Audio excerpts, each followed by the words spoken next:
Sebelum kita mulai ibadah hari ini, kami ada sedikit pantun nih buat Sobat Ignite. Gimana? Jadi gini, pergi ke gereja naik kuda.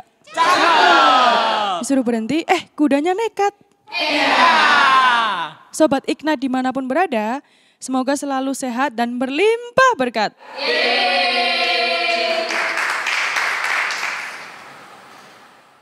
Mari kita mulai ibadah pada hari ini dengan memberikan salam damai kepada teman-teman di sekeliling kita dengan membentuk love sign seperti ini. Salam damai.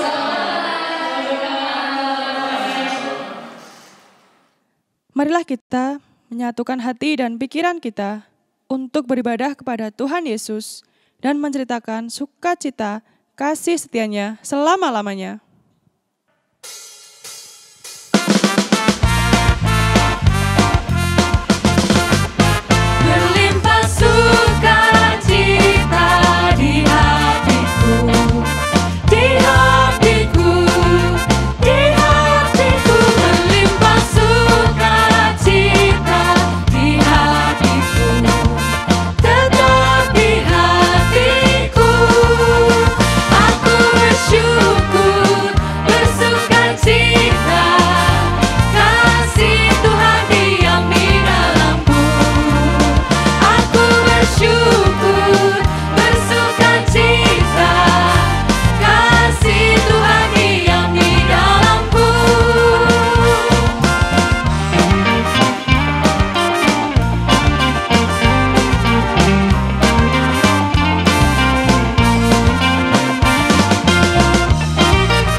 Sahabat sekalian, sudahkah kita menceritakan kasih setia Tuhan dalam setiap langkah, perbuatan, dan perkataan kita? Pada hari ini, marilah kita dengan rendah hati datang mengakui segala kesalahan, kerapuhan, kelemahan, dan dosa-dosa kita di hadapan Tuhan. Marilah kita bersatu dalam doa. Ya Tuhan, kami masih sering gagal hidup menceritakan kasih setiamu. Seringkali kami membiarkan perkataan kami dikuasai oleh amarah, oleh emosi. Kami juga membiarkan perbuatan kami dipimpin oleh hawa nafsu dan keinginan duniawi. Kami sering lupa bahwa semakin kami membiarkan godaan tersebut menguasai hidup kami, semakin sering kami terbelenggu dosa, terjerumus dalam kesalahan, dan pada akhirnya kami menjauh dari-Mu Tuhan. Ya Tuhan, ampunilah kami dalam cinta kasih-Mu. Terimalah pertobatan kami dalam pengampunan setia-Mu. Perbaruilah hati dan pikiran kami, supaya kami semakin setia hidup sesuai dengan kehendak-Mu Tuhan. Dan pada akhirnya, biarlah kami menjadi berkat bagi sesama di sekitar kami. Dalam Kristus, kami berdoa dan mengucap syukur. Amin. Kita hidup sudah diperdamaikan dengan Allah dan sesama kita. Maka dari itu, terimalah berita anugerah yang dibacakan dari kitab Mika, pasal 7 ayat 19. Demikian. Biarlah Ia kembali menyayangi kita, menghapuskan kesalahan-kesalahan kita, dan melemparkan dosa-dosa kita ke dalam tubir-tubir laut. Marilah kita menyatakan syukur kita atas anugerah Tuhan dengan tetap tinggal, menetap dalam kasih Kristus yang tiada bertepi.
Saudaraku, mari kita menyatukan hati berdoa sebelum kita dengarkan dan membaca firman Tuhan.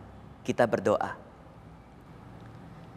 Ya Tuhan, kami datang mengarahkan hati, pikiran dan telinga kami untuk membaca dan mendengarkan firman-Mu.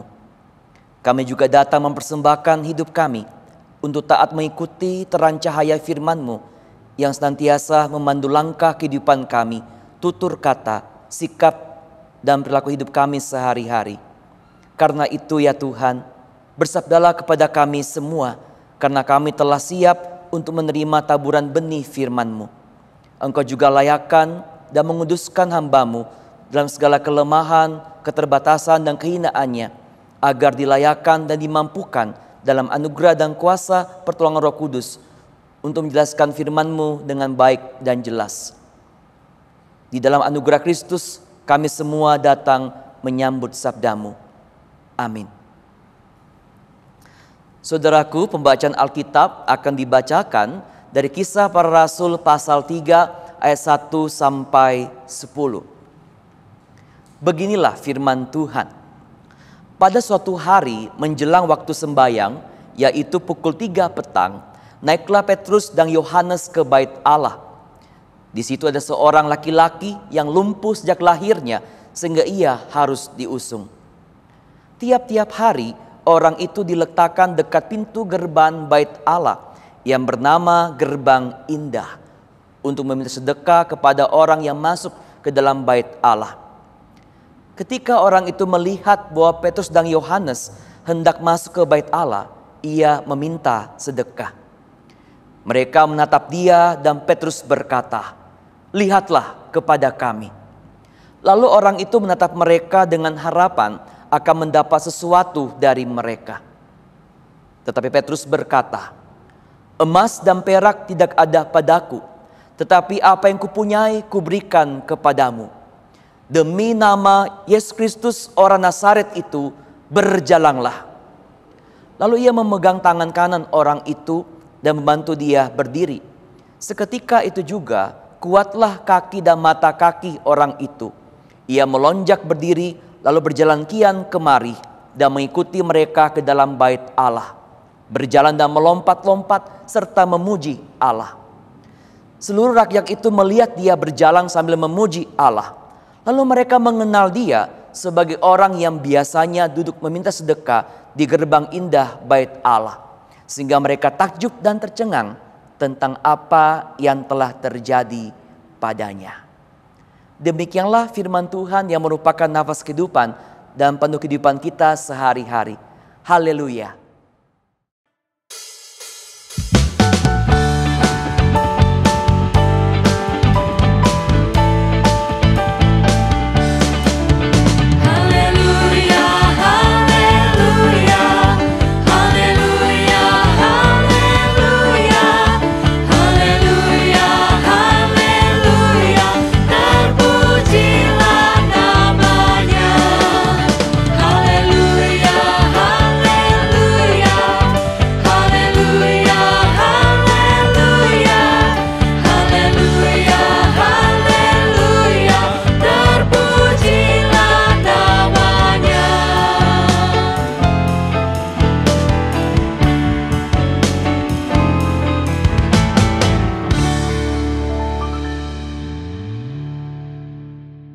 Jangan berikan ikannya, tapi berikanlah kailnya.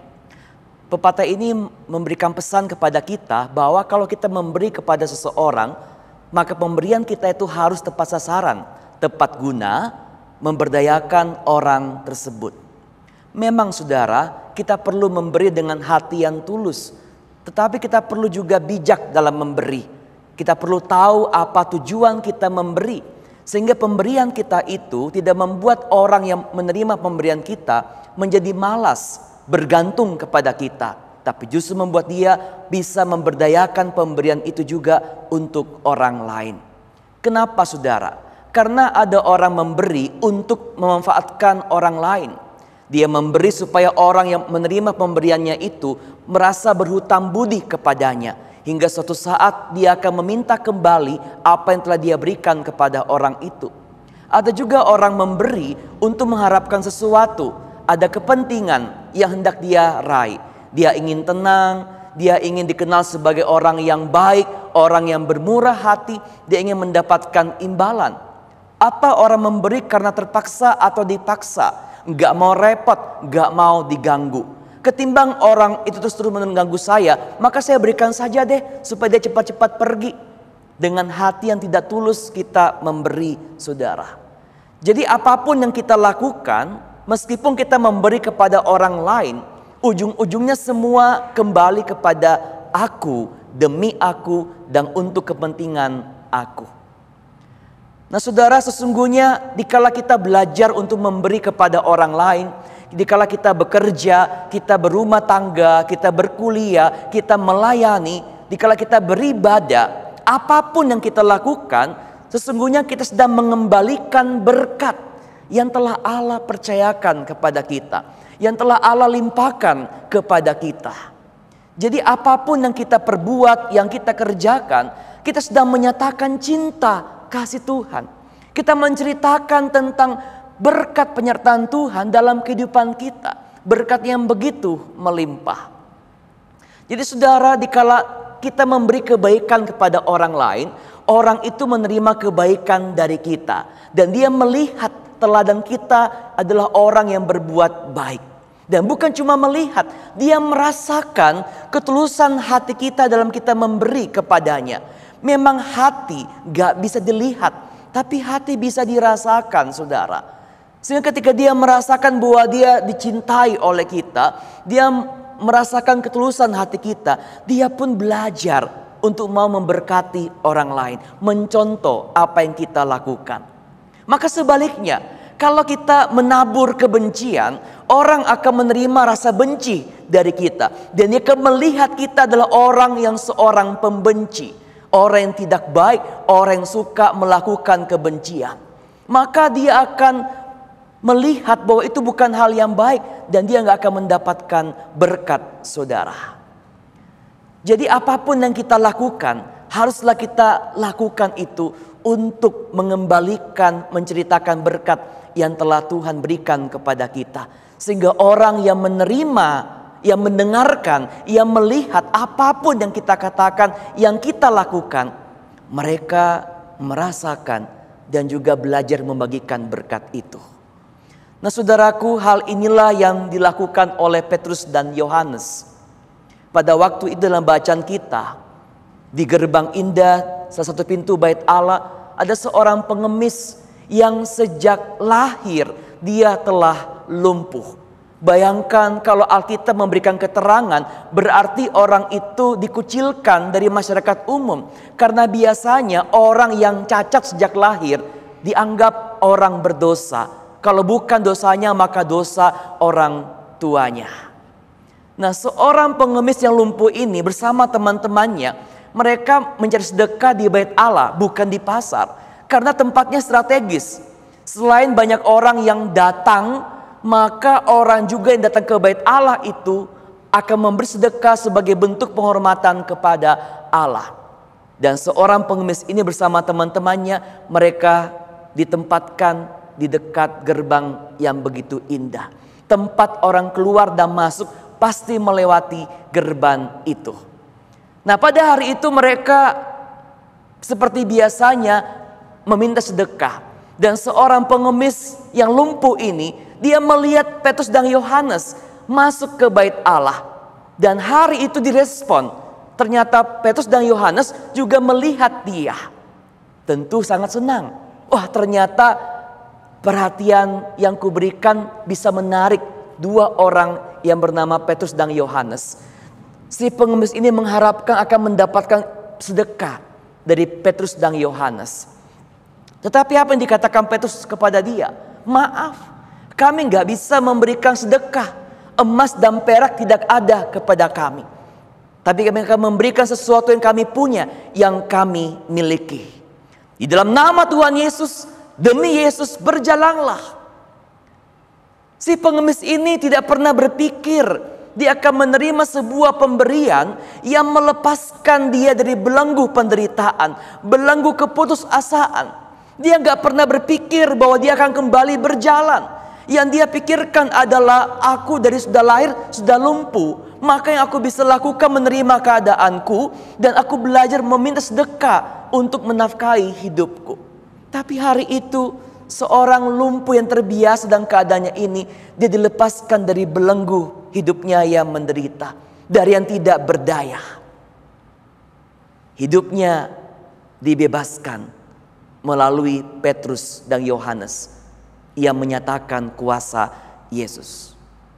Jadi apa yang diberikan oleh Petrus dan Yohanes itu melampaui ikan, kail maupun umpan. melebihi apa yang diharapkan, yang dinantikan oleh si pengemis yang lumpuh ini. Karena pengemis yang lumpuh ini, dia mengalami pembebasan dari belenggu yang membuat hidupnya menderita. Karena itu saudara, segala hal yang melampaui ikan, kail maupun umpan, segala hal yang kita lakukan, yang kita berikan, itu berbicara tentang yang pertama, bagaimana kita harus selalu hidup berkarya bersama Kristus. Sesibuk apapun Petrus dan Yohanes ketika mereka melayani mengabarkan kabar baik, mereka tetap datang ke bait Allah untuk berdoa. Artinya bahwa segala hal yang mereka kerjakan, selalu mereka melibatkan Yesus, menyertakan Yesus di dalamnya. Ketika pengemis yang lumpuh ini melihat Petrus dan Yohanes, justru Petrus dan Yohanes membalikkan, lihatlah kepada kami. Seakan-akan ketika Petrus melihat si pengemis yang lumpuh ini, seakan-akan Kristus juga melihat keadaannya. Ketika hati Petrus mengasihi pengemis yang lumpuh ini, seakan-akan Kristus juga mengasihinya. Maka ketika Petrus menyembuhkan pengemis yang lumpuh ini, seakan-akan bahwa Kristuslah yang melakukannya. Maka gak heran kalau Petrus mengatakan bahwa dengan kuasa di dalam nama Yesus Kristus orang Nazaret itu berjalanlah. Ini sebuah penegasan bahwa apa yang dilakukan oleh Petrus fokusnya bukan pada aku, si Petrusnya, tapi pada Kristus. Petrus berkarya bersama Kristus.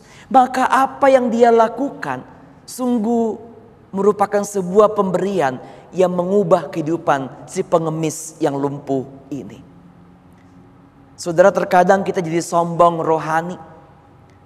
Ketika kita sakit dan sembuh, lalu ada orang sakit gak sembuh, kita mengatakan bahwa imanku lebih hebat, imanku lebih kuat daripada engkau. Seakan-akan bahwa akunya yang hebat, bukan Tuhan yang hebat. Kalau kita berkarya bersama dengan Kristus, maka segala hal yang kita lakukan, saudara, fokus kita adalah menempatkan Tuhan di tempat yang utama. Kita memasak bersama Kristus, kita melayani bersama Kristus, kita berbuat baik bersama Kristus, kita menolong orang lain bersama Kristus. Segala hal yang kita perbuat, kita lakukan bersama Kristus. Maka pemberian itu, segala hal yang kita lakukan itu, sungguh-sungguh akan memberikan berkat yang bisa mengubah kehidupan seseorang, saudara. Jadi berkarya bersama Kristus itu bukannya berarti kita datang mengandalkan Tuhan, melibatkan Tuhan dalam segala hal yang kita lakukan. Tetapi kita juga datang belajar memberikan tangan kita, mempercayakan hidup kita ke dalam tangan kuasa Tuhan, ke dalam tangan mujizat Allah. Maka mujizat berbicara bukan tentang keadaan atau bentuknya, tapi soal pekerjaan Tuhan. Kuasa Allah yang melampaui segala hal, segala keadaan yang ada. Kalau ada orang Kristen sakit dan dia nggak sembuh, tetap dia mengatakan Allah itu baik, itu mujizat. Karena Allah yang menopang hidupnya, memberikan dia ketabahan dan kesabaran dalam menghadapi pergumulan sakitnya. Kalau ada orang Kristen di tengah pandemi, dia bergumul dengan masalah pekerjaannya, masalah usahanya belum tentu beres, tapi dia tetap mempercayakan hidupnya kepada pertolongan Tuhan, itu mujizat. Karena dia tetap mencari Tuhan meskipun dia dalam keadaan yang susah, dalam keadaan yang sulit. Kalau ada orang Kristen, ketika apa yang dia minta dalam doanya tidak dia peroleh, tapi dia mengatakan bahwa Tuhan pasti mengabulkan doaku menurut kehendaknya, caranya yang ajaib, dan menurut rancangannya yang sempurna. Itu adalah mujizat. Karena orang itu berkarya bersama Kristus, dia hidup menikmati kuasa penyertaan Tuhan dalam hidupnya. Yang kedua, saudara, segala hal yang kita lakukan itu melampaui ikan, umpan maupun segala hal yang lain. Kalau kita berkarya bersama Kristus, dan kalau yang kedua, kita berbuah bagi Kristus.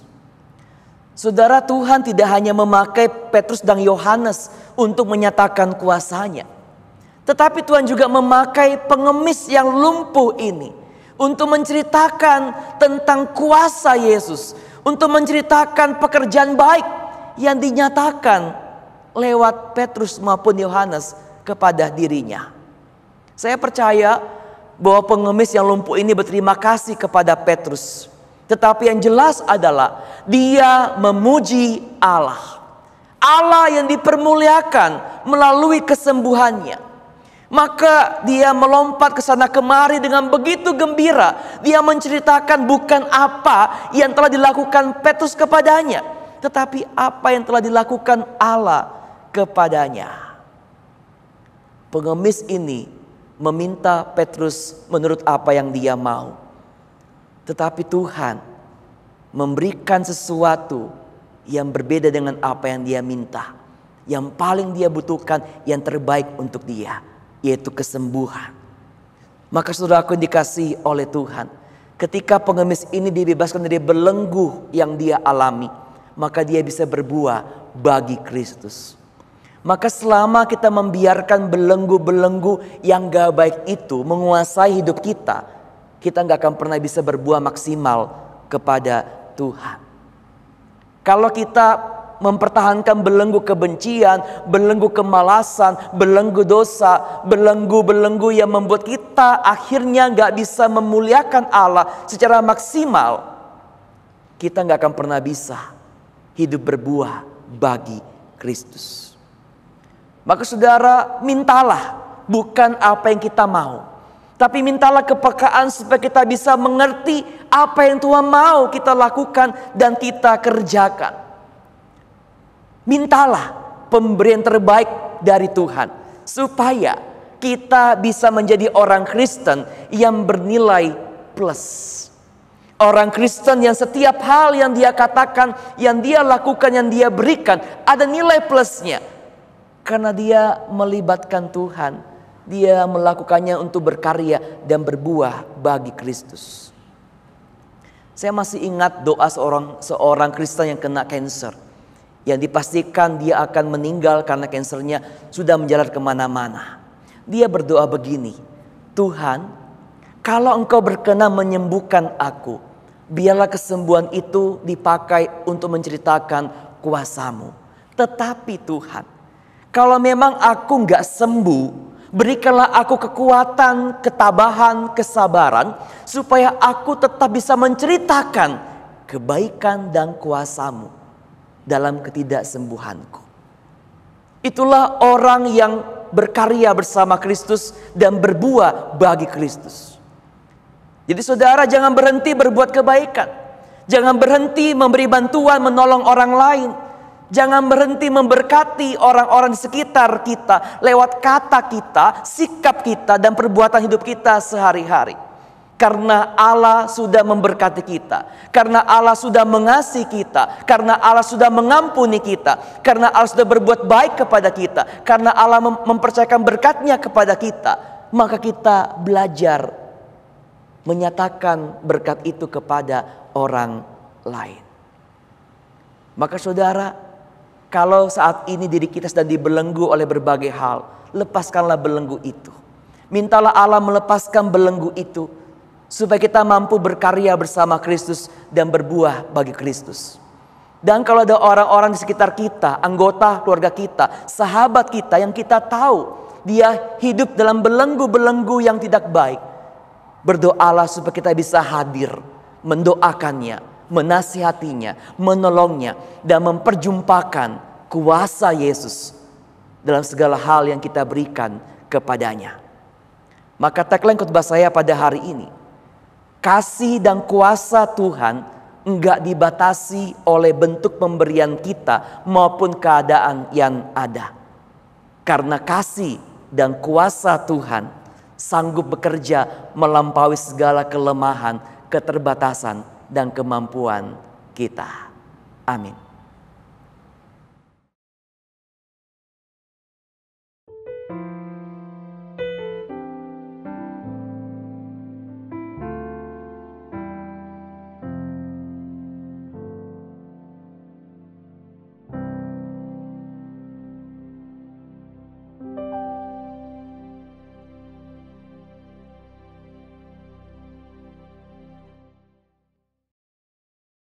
Marilah kita bersama dengan umat Allah di masa lalu, masa kini, dan masa depan, mengingat janji baptisan kita dengan mengikrarkan pengakuan iman rasuli. Aku percaya kepada Allah Bapa yang Maha Kuasa, Khalik langit dan bumi, dan kepada Yesus Kristus, anaknya yang tunggal Tuhan kita, yang dikandung dari Roh Kudus, lahir dari anak darah Maria, yang menderita sengsara di bawah pemerintahan Pontius Pilatus, disalibkan, mati dan dikuburkan, turun ke dalam kerajaan maut. Pada hari yang ketiga bangkit pula dari antara orang mati, naik ke surga, duduk di sebelah kanan Allah Bapa yang Maha Kuasa. Dan dari sana ia akan datang untuk menghakimi orang yang hidup dan mati. Aku percaya kepada Roh Kudus, gereja yang kudus dan am, persekutuan orang kudus, pengampunan dosa, kebangkitan orang mati, dan hidup yang kekal. Amin. Kita bersehati berdoa syafaat. Mari kita menyatukan hati berdoa. Tuhan, biarlah kami belajar berkarya bersama Kristus dan berbuah bagi Kristus dalam segala hal yang kami berikan, kami perbuat dan lakukan dalam kehidupan kami sehari-hari. Biarlah ya Tuhan, dalam segala pergumulan hidup kami, baik dalam pergumulan kesehatan, pergumulan keluarga, pergumulan keuangan dan pekerjaan, pergumulan relasi dengan orang lain, dan segala pergumulan yang lainnya. Biarlah kami bukan cuma ditopang oleh kuasa-Mu dalam pengharapan-Mu, tapi kami juga dimampukan untuk tetap berkarya bersama Tuhan dan berbuah bersama Tuhan dalam segala hal yang kami hadapi. Kami juga berdoa biarlah Engkau memberkati kehadiran Ignite GKI, supaya memberkati semakin banyak orang dalam segala pelayanan yang dilakukannya dan segala hal yang dikerjakannya. Kami juga berdoa buat bangsa kami Indonesia, tetap berdoa buat usaha dan perjuangan kami memutuskan rantai penyebaran virus COVID-19. Tuhan memberkati program vaksinasi yang terus berlangsung sampai hari ini. Juga setiap masyarakat Indonesia maupun dunia ini, supaya belajar bergandengan tangan untuk melakukan protokol kesehatan hingga dapat memutuskan rantai penyebaran virus COVID-19. Kami juga berdoa untuk berbagai pergumulan bangsa kami Indonesia, baik pergumulan bencana, pergumulan teror kemanusiaan, dan pergumulan lainnya. Biarlah Tuhan memberikan belas kasihan dan pertolongan-Mu kepada bangsa kami Indonesia. Biarlah kami terus berdoa buat bangsa kami, dan biarlah kami juga dipakai untuk menjadi berkat bagi bangsa kami dalam segala panggilan, tanggung jawab kami sebagai warga negara Indonesia, dan juga sebagai umat beriman kepada Tuhan. Inilah doa syafaat kami, sempurnakanlah dengan doa yang telah Engkau ajarkan kepada kami murid-murid-Mu dalam doa Bapa kami yang mengatakan demikian. Bapa kami yang di surga, dikuduskanlah nama-Mu, datanglah kerajaan-Mu, jadilah kehendak-Mu di bumi seperti di surga. Berikanlah kami pada hari ini makanan kami yang secukupnya, dan ampunilah kami akan kesalahan kami, seperti kami juga mengampuni orang yang bersalah kepada kami. Dan janganlah membawa kami ke dalam pencobaan, tetapi lepaskanlah kami daripada yang jahat. Karena Engkaulah yang punya kerajaan dan kuasa dan kemuliaan sampai selama-lamanya. Amin. Mari kita menyatakan syukur dengan menyampaikan persembahan sesuai dengan firman Tuhan dari 2 Korintus 8 ayat 12 yang berbunyi demikian. Sebab jika kamu rela untuk memberi, maka pemberianmu akan diterima.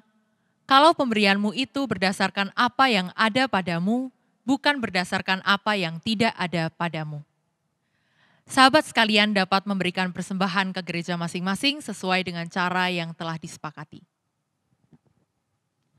Sebelum memberikan persembahan, marilah kita berdoa. Ya Tuhan, terimalah dan berkatilah persembahan kami pada hari ini sebagai ungkapan syukur kami atas penyertaan-Mu, berkat-Mu, serta pemeliharaanmu dalam setiap langkah kehidupan kami.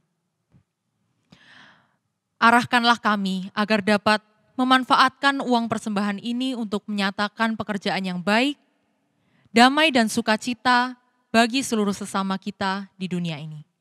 Dalam Kristus kami berdoa dan mengucap syukur. Amin. Di akhir ibadah ini, Tuhan kembali mengutus kita, aku dan kamu, untuk membawa pelita bagi sesama di dunia yang gelap. Marilah dengan bersuka cita kita menyatakan kasih Kristus dengan segenap ketulusan hati kita menjadi saluran berkat bagi sesama melalui apa yang kita bisa berikan. Melayani mereka yang lemah dan terbeban berat, serta memuliakan Tuhan dalam setiap hal yang kita lakukan.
Untuk kita membuka mata kita bagi mereka yang lemah, membuka telinga kita bagi mereka yang berkeluh kesah, dan menyalurkan tangan kita untuk mereka yang membutuhkan.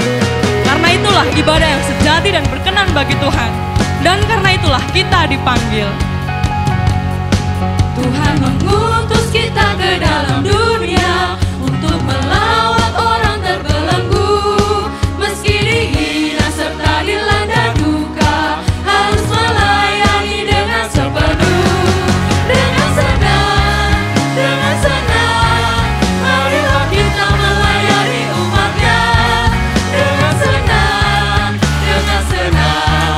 berarti kita memuliakan nama-Nya.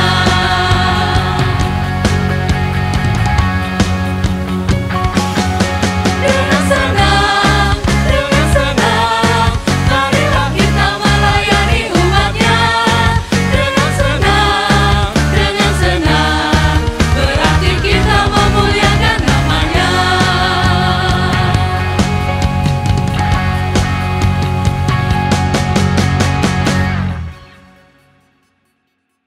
Saudara sekalian, pulanglah, arahkanlah hidupmu untuk berkat di tengah dunia ini dalam ibadahmu sehari-hari dan lewat teladan hidupmu. Dan kini sambutlah berkat dari Tuhan agar engkau mampu hidup berkarya bersama Kristus dan hidup berbuah bagi Kristus. Kiranya Allah Bapa, Anak, dan Roh Kudus selalu menaungi hidupmu dalam anugerah dan cinta kasih-Nya yang melimpah. Juga selalu menjaga dan menopang hidupmu dalam berkat pengharapan dan penyertaan-Nya, serta melingkupimu dan menolongmu dalam kuasa-Nya dan kemenangan-Nya, sehingga engkau dapat menjadi teladan kasih berkat bagi sesama dalam segala hal yang kamu lakukan dan dalam pergumulan hidupmu dari sekarang dan sampai selama-lamanya. Amin.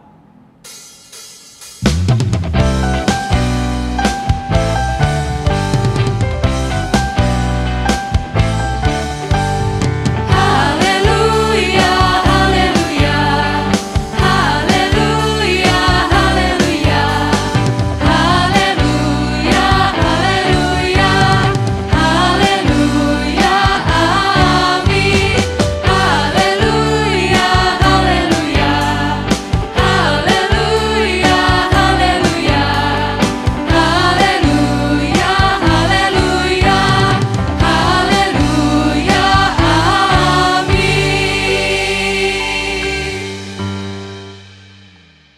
segenap remaja dan pemuda GKI Sangkrah Solo mengucapkan Happy Sunday, God bless you.